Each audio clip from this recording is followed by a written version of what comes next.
28 फरवरी 2026 Iran की राजधानी Tehran गहरी नींद में थी, लेकिन आसमान में मौत मंडरा रही थी। अमेरिका के B-2 स्टेल्थ बॉम्बर्स बादलों को चीरते हुए आगे बढ़ रहे थे। उनके रडार पर टारगेट लॉक हो चुका था। टारगेट कोई मामूली मिलिट्री बेस नहीं था। टारगेट था तेहरान के बिल्कुल बीचों बीच मौजूद एक बेहद सुरक्षित और सीक्रेट लीडरशिप कंपाउंड। हमले इतने सटीक और खौफनाक थे कि किसी को संभलने का एक सेकंड भी नहीं मिला। 2000 पाउंड की प्रिसीजन गाइडेड मिसाइलों ने इस मजबूत कंपाउंड के परखच्चे उड़ा दिए। कुछ ही घंटों बाद ईरान के स्टेट टीवी के एंकर्स ने कांपती हुई आवाज में खबर दी, एक ऐसी खबर जिसने पूरे मिडिल ईस्ट की नींव हिलाकर रख दी। 37 सालों तक ईरान को अपनी मुट्ठी में रखने वाले मिडिल ईस्ट के सबसे खूंखार और ताकतवर इंसान ग्रैंड आयतुल्लाह अली खामेनेई अपने ही ऑफिस में मारे जा चुके थे। लेकिन ये सिर्फ एक हत्या नहीं थी। अमेरिका और इजराइल का ये मिशन, जिसका नाम ऑपरेशन एपिक फ्यूरी था, पूरे ईरान का डीकैपिटेशन यानी सिर कलम करने वाला ऑपरेशन था। इस एक हवाई हमले में सिर्फ 86 साल के खामेनेई ही नहीं मरे। इस एक झटके में खामेनेई की बेटी, दामाद, पोता और उनकी 79 साल की पत्नी की भी मौत हो गई। इसके साथ ही ईरान की खूंखार सेना के लगभग 40 से 49 सबसे टॉप कमांडर हमेशा के लिए मिटा दिए गए। ईरान का पूरा मिलिट्री नर्वस सिस्टम कुछ ही मिनटों में राख हो चुका था। Chapter 1 the route to hell. आखिर अमेरिका और इजराइल को इतना खौफनाक कदम क्यों उठाना पड़ा? इसकी असली शुरुआत हुई थी जून 2025 में, जब इजराइल और अमेरिका ने ईरान के बैलिस्टिक मिसाइल और न्यूक्लियर फैसिलिटीज पर एक 12 दिनों की भयानक बमबारी की थी। इस हमले ने ईरान की अर्थव्यवस्था की कमर तोड़ दी। दिसंबर 2025 आते आते ईरान की करेंसी रियाल पूरी तरह क्रैश हो गई। भूख और गरीबी से पागल हो चुके लाखों ईरानी नागरिक सड़कों पर उतर आए।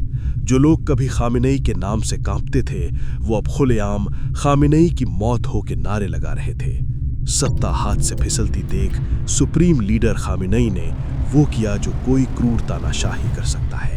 उन्होंने अपनी सेना को सीधे किल ऑर्डर्स दे दिए। पूरे देश का इंटरनेट बंद कर दिया गया ताकि दुनिया को कुछ पता न चले। और फिर शुरू हुआ एक सिस्टमैटिक कत्लेआम। सेना ने 30,000 से ज्यादा बेगुनाह नागरिकों को मौत के घाट उतार दिया। दरिंदगी की हद तो ये थी कि अस्पतालों में लाइफ सपोर्ट और वेंटिलेटर पर लेटे मरीजों के सिर में करीब से गोलियां मारी गईं। तेहरान के मुर्दा घरों में लाशें रखने की जगह नहीं बची थी। लाशों को ठिकाने लगाने के लिए सरकार ने मीट ले जाने वाले रेफ्रिजरेटेड ट्रकों और आइसक्रीम वैन का इस्तेमाल किया। कब्रिस्तान के कर्मचारियों पर दबाव डाला गया कि वो रातों रात हजारों लाशों को मास ग्रेव्स में दफना दें। अपने ही देश को खून से नहलाने के बाद खामेनेई ने सीधी धमकी दी। 3 फरवरी 2026 को ईरान का एक शाहिद 339 ड्रोन अमेरिकी जंगी जहाज USS अब्राहम लिंकन की तरफ तेजी से बढ़ा। अमेरिकी नेवी ने उसे हवा में ही उड़ा दिया।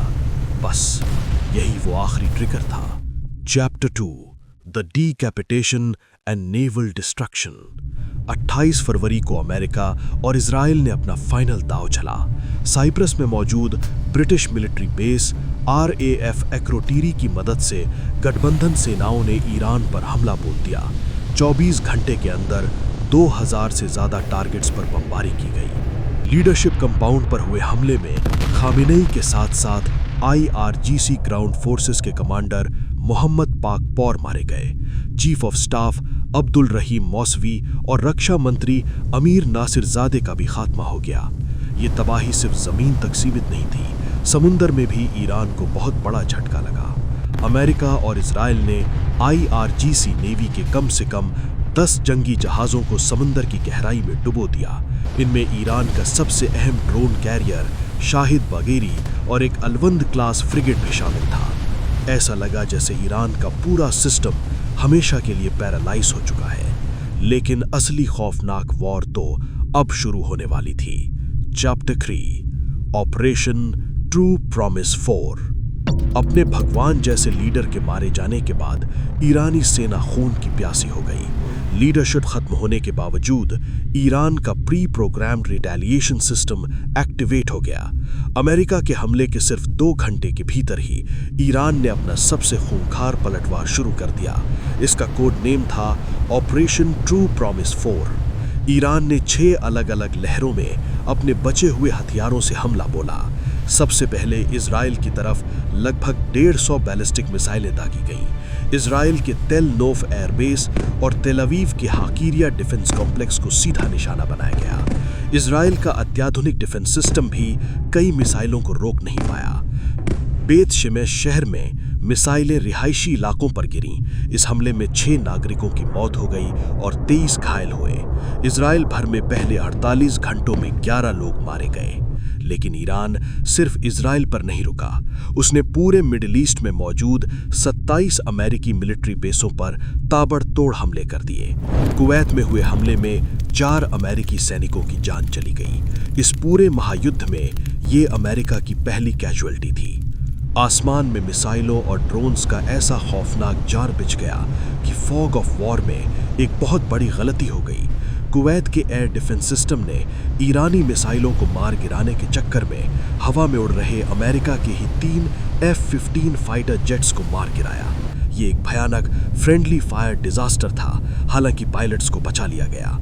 Chapter 4 the Arab gulf Burns, economic warfare.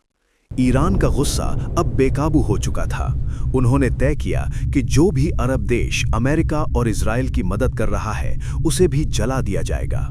Iran ने सीधे तौर पर ग्लोबल इकोनॉमी पर वार किया। सऊदी अरब की अरामको रास तनूरा ऑयल रिफाइनरी पर ईरानी ड्रोन्स ने सटीक हमला किया। 5 लाख बैरल रोज बनाने वाली ये रिफाइनरी धू-धू कर जलने लगी। इसके बाद कतर के रास लफ़ान एनर्जी फैसिलिटी और मिसाइल पावर प्लांट के वाटर टैंक्स पर मिसाइलें गिरी। बहरेन के मनामा शहर में क्राउन प्लाजा होटल और एरा टावर को निशाना बनाया गया। ये वो जगहें थीं जहां अमेरिकी नागरिकों को सुरक्षित निकाल कर रखा गया था। लेकिन सबसे भयानक हमला हुआ यूएई पर। ईरान ने यूएई की तरफ 165 बैलिस्टिक मिसाइलें, 2 क्रूज मिसाइलें और 541 ड्रोन्स का एक पूरा झुंड छोड़ दिया। एयर डिफेंस ने ज्यादातर को गिरा दिया, लेकिन 21 ड्रोन इस शील्ड को भेदने में कामयाब रहे। दुबई और आबू धाबी के इकोनॉमिक हब्स में भयंकर धमाके हुए। इन धमाकों में पाकिस्तान, नेपाल और बांग्लादेश के 3 माइग्रेंट वर्कर्स मारे गए। यूएई ने तुरंत ईरान से सारे कूटनीतिक रिश्ते तोड़ लिए और अपनी एम्बेसी बंद कर दी। Chapter 5 choking the world. हथियारों की इस भयानक जंग के बीच ईरान ने दुनिया की सबसे अहम समुद्री सड़क स्ट्रेट ऑफ होर्मुज को ब्लॉक कर दिया। यहां से दुनिया का 30% तेल गुजरता है। IRGC ने रेडियो पर ऐलान किया कि कोई भी कमर्शियल जहाज यहां से नहीं गुजरेगा। जहाजों का ट्रैफिक 70% तक गिर गया और 150 से ज्यादा विशाल जहाज समंदर में ही खड़े हो गए। जिसने भी ये चेतावनी इग्नोर की, उस पर ईरान ने मिसाइलें दाग दी। मार्शल आइलैंड्स का जहाज MKD व्योम मिसाइल का शिकार हुआ, जिससे इंजन रूम में भयंकर ब्लास्ट हुआ और एक क्रू मेंबर मारा गया। स्काईलाइट और हर्क्यूलीज स्टार जैसे टैंकरों को भी निशाना बनाया गया। इसके ऊपर से ईरान ने समंदर में ऐसा खौफनाक इलेक्ट्रॉनिक वॉरफेयर और GPS जैमिंग किया कि रेडार पर जहाज़ों की लोकेशन गलत दिखने लगी। भारी भरकम जहाज डिजिटल मैप्स पर समंदर की बजाय जमीन और एयरपोर्ट्स पर नजर आ रहे थे। इस टैंकर जैम ने पूरी दुनिया के व्यापार को पंगु बना दिया। दूसरी तरफ डिजिटल दुनिया में भी एक अलग महायुद्ध छिड़ा था। अमेरिकी और इजरायली साइबर कमांड ने ईरान के न्यूज़ चैनल्स को हैक कर लिया। उन्होंने ईरान की सेना और इंटेलिजेंस के जनरल्स के फ़ोन पर सीधे धमकी भरे मैसेज भेजे। मैसेज में साफ लिखा था, या तो बगावत करो और हमारे साथ आओ, या अगला बम तुम पर गिरेगा। तुम्हारा वक्त खत्म हो रहा है। प्रो वेस्टर्न हैकर्स ने ईरान की सबसे मशहूर नमाज की ऐप बादे सबा को भी हैक कर लिया। अचानक ईरान के करोड़ों लोगों के फोन में पुश नोटिफिकेशन आने लगे, हथियार डाल दो और जनता का साथ दो, मदद आ गई है। इसके जवाब में ईरान के हैकर ग्रुप कॉटन सैंडस्टॉर्म ने अमेरिका और अरब देशों पर खूंखार वाइपर मालवेयर अटैक की धमकियां देनी शुरू कर दी। Chapter 6 the shadow government and conclusion. आज ईरान एक ऐसे ज्वालामुखी के मुहाने पर खड़ा है जो चारों तरफ से फट चुका है। सत्ता का पूरा सिस्टम तबाह हो चुका है। फिलहाल राष्ट्रपति मसूद पेज़ेश्कियान, न्यायपालिका प्रमुख गुलाम हुसैनी मोहसेनी एजेई और आयतुल्ला अली रजा अराफी की एक काम चलाऊ अंतरिम संसद देश को बचाने की कोशिश कर रही है। IRGC की कमान अब अहमद वाहिदी के हाथ में है। लेकिन इसी तबाही के बीच एक नई सरकार भी खड़ी हो गई है। National council of resistance of Iran की नेता मरियम रजावी ने 28 फरवरी को ही एक प्रोविजनल गवर्नमेंट यानी प्रोविजनल सरकार का ऐलान कर दिया। उनका 10 पॉइंट प्लान साफ है।